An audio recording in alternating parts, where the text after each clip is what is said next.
Welcome back to my channel. आशा है कि सब लाइफ में मस्ती में होंगे। तो आज ये छत पे मैं बैठा हूँ, आप लोग के साथ एक अलग टाइप का टॉपिक के ऊपर बात करेंगे। आज ना मेरे पास कोई गाड़ी है जिसके बारे में रिव्यू करेंगे, ना कोई एक्सेसरीज है जिसके बारे में हम लोग बातें करेंगे। आज का जो टॉपिक है वो एक इमोशनल टॉपिक है। किस तरह इमोशनल अगर मैं बोलूँ, हम सभी लोग मैक्सिमम मिडिल क्लास से बिलोंग करते हैं और हम लोग का जनरली सैलरी 50,000 से लेकर 2 लाख रुपए के बीच में होता है। और हम लोग का एक सपना होता है, एक सपना तो घर का होता है, वो तो छोड़ दीजिए, उसके अलावा एक और सपना होता है गाड़ी का। घर तो जैसे तैसे सब लोग ले ही लेते हैं, पर गाड़ी में अक्सर क्या होता है, लोग अपना शौक या अपना सपना होने के बावजूद भी अक्सर उसको ओमिट कर जाते हैं। क्यों? भले ही जो बंदा इस सपने को पूरा नहीं कर पा रहा है वो गाड़ी का एंथुसियास्ट भी हो सकता है, उसको भी गाड़ी बाइक पसंद हो सकता है, बट वो पूरा नहीं कर पा रहा है। रीज़न है क्योंकि गाड़ी जो हम लोग में एक बात है कि गाड़ी रखना या गाड़ी को मेंटेन करना मतलब हाथी पालने का बराबर होता है। ऐसा क्यों? क्योंकि हम लोग जो सोचते हैं ना कि गाड़ी ले लिया, गाड़ी में पेट्रोल भरे, चला लिए, ना, गाड़ी में एक हिडन कॉस्ट भी रहता है जो हम लोग डे टू डे बेसिस पे बात नहीं करते। तो आज हम लोग इसी चीज़ के ऊपर बात करेंगे। तो दोस्तों, अगर आप मेरे चैनल में नए हैं तो चैनल को सब्सक्राइब करना मत भूलिएगा, इससे एक मोटिवेशन आता है। और वीडियो एंड तक देखिए, अगर अच्छा लगा तो एक लाइक भी दे दीजिएगा। तो चलिए बढ़ते हैं आज के वीडियो की ओर। देखिए, YouTube में आपको n नंबर ऑफ वीडियोस मिल जाएगा जहाँ पे एक्सपर्ट, एक्सपीरियंस्ड यूट्यूबर्स कौन सी गाड़ी लेना चाहिए, किस बजट पे लेना चाहिए, क्या क्या एक्सेसरीज लेना चाहिए, आपको वीडियो में मिल जाएगा। बट मैं आज आपको जो बात बोलूँगा वो है प्राइस ब्रेकेज, एक cost of ownership of A car. तो आप सभी को पता है कि मेरे पास ग्रैंड नियोस है 2023 model, 1.2 litre petrol sports variant है मैनुअल में, जो मैं पिछले साल लिया था। तो ये जो गाड़ी अगर मैं बोलूँ, ये गाड़ी को अगर मैं 7 साल के लिए रखता हूँ, ये 7 साल एक गाड़ी का मिड लाइफ तक गाड़ी को रखना, क्योंकि 15 साल का वैलिडिटी रहता है, तो मतलब फेयर एनफ है गाड़ी को यूज़ करना। तो ये 7 साल में ये टोटल मेरा क्या क्या कॉस्टिंग रहने वाला है और जो प्रेडिक्टेबल कॉस्ट है उसी के ऊपर बात करेंगे। एक प्राइस ब्रेकेज आपके साथ मैं शेयर करूँगा। अगर आप लोग ग्रैंड नियोस लेना चाहते हैं तो आपका यही ऑलमोस्ट सेम टू सेम ही रहने वाला है। इसके अलावा अगर आपका कोई और गाड़ी का प्लान है जिसका प्राइस लगभग 8 लाख रुपए ऑन रोड रहेगा, तो थोड़ा 19-20 का डिफरेंस आएगा कॉस्ट ऑफ ओनरशिप में, बट मोरलेस सेम ही रहने वाला है। हम लोग बात करेंगे गाड़ी का ऑन रोड प्राइस, गाड़ी का क्या क्या एक्सेसरीज मोरलेस रहेगा, उस हिसाब से जेनेरिक बेसिस पे कॉस्ट ऑफ ओनरशिप में इंश्योरेंस भी लगाएंगे, क्योंकि पहला साल का तो हम लोग ऑन रोड के साथ दे देते हैं पर अगले साल से देना है। फिर रहेगा पेड सर्विसेज, क्योंकि पहला 3 साल तो free of cost Hyundai provide करता है, but 4th, 5th, 6th, 7th हम लोग को पे करना है। इसके अलावा कुछ अगर रनिंग कॉस्ट रहा, सपोज टायर फट गया, टायर चेंज किए, कि सपोज स्पीकर या म्यूजिक सिस्टम ख़राब हो गया तो वो सब, सीट फट गया तो सीट कवर चेंज करना, तो ये सब ओवरऑल तो जेनरिक जो कॉस्ट रहेगा ये। और सबसे बड़ी बात है माइलेज क्या रहने वाला है, और उस माइलेज के बेसिस पे अगर हम लोग डेली कम्यूटिंग के लिए गाड़ी यूज़ करते हैं तो क्या रहेगा। तो ये है मेरा टोटल पैरामीटर्स, जिसके बेसिस पे at the end of 7 years how much we are going to pay for a car like grand Nios which has a on road price of 8 lakh rupees on an average. दोस्तों, थोड़ा आवाज़ आ सकता है क्योंकि मैं छत पे बैठा हूँ और थोड़ा रास्ते में गाड़ी वाड़ी का थोड़ा आवाज़ आएगा और पब्लिक भी चिल्ला रहा है, ठीक है, थोड़ा उसमें थोड़ा एडजस्ट कर लीजिएगा। तो मेन जो बात है, चलिए बढ़ते हैं वीडियो की ओर, डिस्ट्रैक्शन पे थोड़ा ध्यान नहीं देंगे। गाड़ी के अगर ऑन रोड प्राइस की बात करूँ तो वो है 8 लाख रुपये। अब देखिए, गाड़ी में 8 लाख रुपये इसलिए मैं पकड़ रहा हूँ क्योंकि देखिए आप कौन से महीने पे ले रहे हैं, कौन सा स्टेट से बिलोंग करते हैं, उस हिसाब से भी प्राइस थोड़ा ऊपर नीचे जा सकता है। डीलर या शोरूम या कंपनी क्या ऑफर प्रोवाइड कर रहा है उस हिसाब से भी गाड़ी का प्राइस ऊपर नीचे जा सकता है। तो मैं 8 लाख रुपये पकड़ रहा हूँ। अगर आप बेसिक एक्सेसरीज लगाते हैं, जैसे सीट कवर हो गया, स्टीयरिंग कवर हो गया, फ्लोर मैट हो गया, एंटी रस्ट कोटिंग करवाते हैं, छोटा मोटा और भी कुछ काम करवाते हैं, तो लगभग 20,000 रुपये आप दिए, इसलिए 8,20,000 रुपये गाड़ी का प्राइस खड़ा होता है। एक्सटेंडेड वारंटी अगर लेते हैं आप, जो 4 साल के लिए रहता है हुंडई का, मतलब 4th, 5th, 6th और 7th का, तो लगभग और 20,000 रुपये आपको देना है। तो इन टोटल गाड़ी का प्राइस आके खड़ा होगा ऑन रोड 8,40,000। तो 8,40,000 आपने गाड़ी के लिए पे करेंगे ऑन रोड। बट इसमें भी 2 फैक्टर है कि अगर आप कैश में लेते हैं तो पेमेंट कर दिए, क्लियर, गाड़ी आपका राइट ऑफ हो गया, आप फुल्ली ओनरशिप हो गए, आपको हेडेक नहीं लेना है कि इंटरेस्ट होगा, EMI क्या होगा, कुछ नहीं। तो इस हिसाब से अगर मैं बोलूँ, आपका जो प्राइस ब्रैकेज रहेगा मतलब कॉस्ट ऑफ ओनरशिप का जो ब्रेकेज रहेगा। तो अगर आप 40 किलोमीटर ट्रैवल करते हैं डेली, मतलब घर से ऑफिस, ऑफिस से घर 20 किलोमीटर, या कहीं घूमने गए तो भी हम 20 किलोमीटर पकड़ रहे हैं on an average. 40 kilometre daily आप अगर ट्रैवल करते हैं तो 30 दिन के लिए पेट्रोल में, और जिसमें ग्रैंडेड इन न्यूयॉर्क में अगर आपको मैं बोलूँ माइलेज आपको सिटी में विद AC एट लोएस्ट मेरे को जो मिला है 10, एट मोस्ट मेरे को मिला है 15 विद AC, और मैं इसलिए एवरेज में पकड़ रहा हूँ 12। तो उस हिसाब से लगभग आपका 3 से 4 लीटर का पेट्रोल खर्चा होगा। मैं 4 लीटर पकड़ रहा हूँ, थोड़ा ज़्यादा ही पकड़ता हूँ। तो दिन का आपका 424 रुपये, 106 रुपये लीटर पेट्रोल के हिसाब से आपका खर्चा आएगा। तो महीने के 30 दिन अगर आप 40 किलोमीटर ट्रैवल करते हैं और डेली अगर 424 रुपये अगर खर्चा करते हैं, तो महीने के एंड में आपका 12,720 रुपये का पेट्रोल सिर्फ लगेगा, 12,720 रुपीज़। ये हो गया गाड़ी का रनिंग कॉस्ट, ठीक है, एवरी मंथ। इसमें मैंने, अगर आप ड्राइवर यूज रखते हैं, आप पार्किंग कहीं करते हैं, आपका केस कहीं लगता है, आपका टायर फटता है, तो ये मैं इंक्लूड नहीं कर रहा हूँ। ये generic on and bases 40 kilometres travel करने के लिए आपको 12,720 रुपीज़ देना पड़ेगा गाड़ी के लिए, अगर आप कैश पे लेते हैं हर महीने। ये आपका रहने वाला है फर्स्ट ईयर फुल, इंटू 12 कर लीजिएगा तो 1,44,000, लगभग 1,46,000 रुपीज़ टोटल खर्चा होगा पूरा साल में। इसके बाद आते हैं सेकेंड ईयर में। सेकेंड ईयर में अगर आप इंश्योरेंस लेते हैं, ऑन एन एवरेज आपका इंश्योरेंस कोई भी कंपनी का लीजिए, आपका रहेगा 12 से 15,000 रुपये ऑन एन एवरेज जाएगा। बट इसमें कैच, अगर आप डेली 40 किलोमीटर ट्रैवल करते हैं और अगर आप देख रहे हैं कि आप कहीं लॉन्ग में भी जाते हैं, तो आप जेनरिक इंश्योरेंस ले सकते हैं बम्पर टू बम्पर में, जिसमें 15,000 रुपये आप दे रहे हैं, या फिर मेरी तरह कर सकते हैं। मैंने क्या किया है, रिलायंस इंश्योरेंस में एक बेनिफिट है कि आप किलोमीटर को लॉक करवा सकते हैं। मेरा गाड़ी का यूसेज उतना नहीं रहता है। मेरा लास्ट ईयर अगर मैं बोलूँ 23 से लेकर 24 के बीच में मेरा गाड़ी सिर्फ चला है 2600 किलोमीटर्स, तो मतलब समझ ही सकते हैं मेरा गाड़ी का रनिंग उतना नहीं है। तो मैंने क्या किया, इंश्योरेंस जो लिया वो रिलायंस के लिए, वहाँ पर मैंने किलोमीटर लॉक करवाया 5,000 किलोमीटर, मतलब 2600 किलोमीटर के बाद और 5,000, मतलब 7,600 किलोमीटर के लिए मैंने लिमिट ले लिया है 2024 के एंड तक, मतलब 25 का मार्च नहीं फरवरी। तो इससे मेरे को क्या ना, इंश्योरेंस में 6-7 हज़ार रुपये का बेनिफिट है।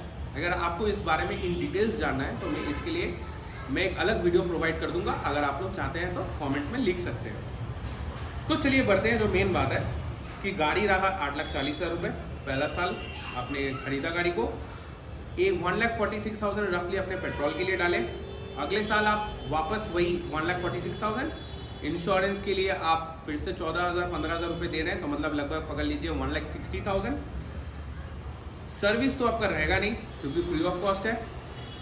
अगर आप अगर इंजन ऑयल चेंज करवाते हैं तो 2600 रुपये एक्स्ट्रा लगेगा, तो मोटा मोटी आप पकड़ लीजिए 1,63,000 सेकेंड ईयर। थर्ड ईयर अगर आते हैं तो सेम वही चीज़ रहेगा, 1,63,000 आपका रनिंग कॉस्ट रहेगा पूरा साल का, डिवाइडेड बाय 12 करेंगे तो लगभग 13,000 रुपये महीने का आएगा। उसके बाद अगर मैं बोलूँ, मेन जो बात है, फ्री इंश्योरेंस खत्म, फ्री सर्विसिंग खत्म हो गया। अब आते हैं 4th, 5th, 6th, 7th year, ये क्या रहने वाला। इसमें आप इंजन ऑयल को चेंज किए 3,000, इसके अलावा और 3,000 एक्स्ट्रा आपका लग जाएगा। क्यों लगेगा मैं बताऊँ, एयर फिल्टर, लेबर चार्ज, ये सब आपका इंक्लूड होके वो लगभग आपका आ जाएगा साल का एंड में 1,66,000। तो अगर मैं ये टोटल चीज़ को मैं बोलूँ कि मंथली कॉस्ट तो वही आपका रहेगा 13,000 14,000 रुपये हर महीने का, तो 7 साल के एंड में आप कितना पे कर रहे हैं गाड़ी के लिए, अगर आप कैश पे लेते हैं तो। अगर आप कैश पे लेते हैं तो हर साल आपको टोटल 7 साल के एंड में आप लगभग गाड़ी का प्राइस, एक शोरूम प्राइस इंक्लूड करने के बाद, हर महीने 12-13,000 रुपये का पेट्रोल डालने के बाद, फिर जो इंश्योरेंस है 15,000 रुपये देने के बाद, सर्विसिंग का 6-7 हज़ार रुपये देने के बाद, हर साल आपको लगभग 20 लाख रुपये देना पड़ेगा, 20 lakh rupees for granted in Nios at the end of 7 years. और अगर वहीं अगर 5 ईयर्स के लिए रखते हैं तो गाड़ी के लिए आपको देना पड़ेगा 16 लाख रुपीज़ या 16.5 लाख रुपीज़। ये तो पूरा जो मैंने प्राइस ब्रेकेज आपको दिया, आप यहाँ पे देख सकते हैं, ये कम्प्लीटली था अगर आप गाड़ी को कैश पे लेते हैं तो। बट वहीं जो आम व्यक्ति है, जो मेरी तरह है, जिनको गाड़ी लोन पे लेना है, तो उन लोग के लिए क्या? उन लोग के लिए मैं बोलूँगा, देखिए अगर आप लोग डाउन पेमेंट करते हैं, मिनिमम डाउन पेमेंट जो होता है उन लोग में ग्रैंड एट न्यूज़ में वो है 50-60,000 के करीब। मैं बोलूँगा मत जाइए इस पे, लगभग 2-3 लाख रुपए जमा लीजिए। 8 लाख रुपए में ये आप डाउन कीजिए। भले आप 2 ऑप्शन कर सकते हैं, या 2-3 लाख रुपए जमा के वो दे दीजिए, गाड़ी 5 लाख रुपए का लगभग लोन लीजिए, फिर आप गाड़ी को डिलीवरी या फर्दर प्रोसेस के लिए आप प्रोसीड कीजिए। या अगर आपके पास पुराना गाड़ी है, जो मैंने किया, आप वो भी कर सकते हैं। जैसे मेरे पास एक पुराना वैगनर था जो 2016 में लिया हुआ था, वो गाड़ी को मेरे को एक्सचेंज में 3 लाख रुपए मिला, 3 लाख रुपीज़। तो 8 लाख का गाड़ी, 3 लाख मेरा गाड़ी पुराना गाड़ी को मिला। मैंने इसी को डाउन कर दिया। 5 लाख रुपए का मेरा लोन था। 20,000 रुपये का जो एक्सेसरीज था वो मैंने कैश दिया। 20,000 रुपये का जो एक्सटेंडेड वारंटी था वो भी मैंने कैश दिया। और 5 लाख रुपए जो मेरा लोन हुआ उसमें मेरा अप्रूव हुआ 4,85,000 का। 15,000 रुपीज़ जो था वो प्रोसेसिंग फीस, कुछ अलग अलग चार्जेस के वजह से, हाइपोथेटिकेशन चार्जेस के वजह से कट जाता है, तो वो 15,000 रुपीज़ भी मैंने एक्स्ट्रा दिया। तो टोटल मेरा गाड़ी में लोन कितने का हुआ? 5 लाख रुपए। मैंने लिया 7 साल के लिए। मैं 5 साल का भी ब्रेकेज आपके साथ में शेयर करूंगा। तो 5 लाख रुपए 7 ईयर्स के लिए 9.12% का इंटरेस्ट रेट पे मेरे को पड़ रहा है 8,100 रुपीज़ का EMI, ये 7 साल के लिए। तो इसमें मेरा 7 साल के एंड में मेरे को इंटरेस्ट पे करना है 1,77,000। तो मैंने जो बोला आपको कि पूरा 7 साल के एंड में कि 20 लाख रुपए करीब आपको ग्रैंड एटी नियोस के लिए टोटल आपका एक्सपेंस पड़ेगा, ऑन रोड प्राइस से मिलाकर पूरा 7 साल रखने का टोटल जो चार्जेस है पेट्रोल मिला के, तो वो मेरे को लगभग 22 लाख रुपए पड़ जाएगा विद इंटरेस्ट। वहीं अगर 5 साल के लिए रखते हैं तो आपको लगभग 10,000 रुपये का आपका EMI रहेगा। 5 लाख रुपए का लोन पे, उस पर आपको इंटरेस्ट देना पड़ेगा 1,24,000 रुपये 5 साल के एंड पे 9.12% के इंटरेस्ट रेट पे। उससे आपका गाड़ी का जो मतलब 5 साल के एंड में जो टोटल वैल्यूएशन आएगा वो रहेगा लगभग 17,60,70,000 रुपये करीब। अब आते हैं मंथली प्राइस ब्रैकेट पे। अगर लोन पे लिया हुआ गाड़ी है तो जो मैंने आपको बोला कि 13,000 रुपये आपको देना है अगर आपका गाड़ी कैश पे लिया हुआ है, तो उसके साथ आप EMI को ऐड कर लीजिए। 5 साल के लिए लेंगे तो 13,000 रुपये प्लस 10,000 रुपये जो आपका EMI जाएगा, मतलब 23,000 रुपये महीने का। और वहीं अगर आप 7 साल का प्लान पे जाते हैं तो 13,000 रुपये और 8,100 रुपये, मतलब 8,100 रुपये, तो मतलब हो गया लगभग 21,100 रुपये। चलिए 21,000 रुपये महीने का अगर आप लोग 7 साल के लिए गाड़ी लेते हैं, 23,000 रुपये अगर आप 5 साल के लिए गाड़ी लेते हैं। तो ये जो प्राइस है मैंने जो आपको बताया, ये ग्रैंड एटी नियोस का ब्रेकेज है। तो इसीलिए क्या होता है ना, बहुत सारा मिडिल क्लास फैमिली लोग होते हैं जो गाड़ी का सपना रहने के बावजूद भी पूरा नहीं कर पाते हैं। तो इसलिए कि सपना तोड़ देंगे, नहीं। मैंने सिर्फ आपको एक रियलिटी चेक दिया कि गाड़ी लेना बहुत बड़ी बात नहीं है, बट गाड़ी को मेंटेन करना, साथ ही साथ EMI भरना, ये एक बहुत बड़ा फैक्टर हो जाता है मिडिल क्लास फैमिली के लिए। क्योंकि देखिए मिडिल क्लास फैमिली में क्या ना, गाड़ी तो ले लेते हैं, फिर कुछ किस्तें देने के बाद भाई नहीं दे पा रहा है, नहीं हो रहा है, फिर गाड़ी क्या करता है, बैंक सीज कर लेता है। वो जो दिल टूटता है ना, वो अलग सीन होता है। मेरे तो अपने दोस्तों में देखा है, ऐसा हुआ है। तो आप में इसलिए मैं आपके साथ ये वीडियो बना रहा हूँ क्योंकि देखिए ये 2023-2024 का फिनेंशियल ईयर ख़त्म होने वाला है। बहुत लोग आप लोग में से होंगे जो गाड़ी लेने का प्लानिंग कर रहे हैं, क्योंकि एक सपना होता है।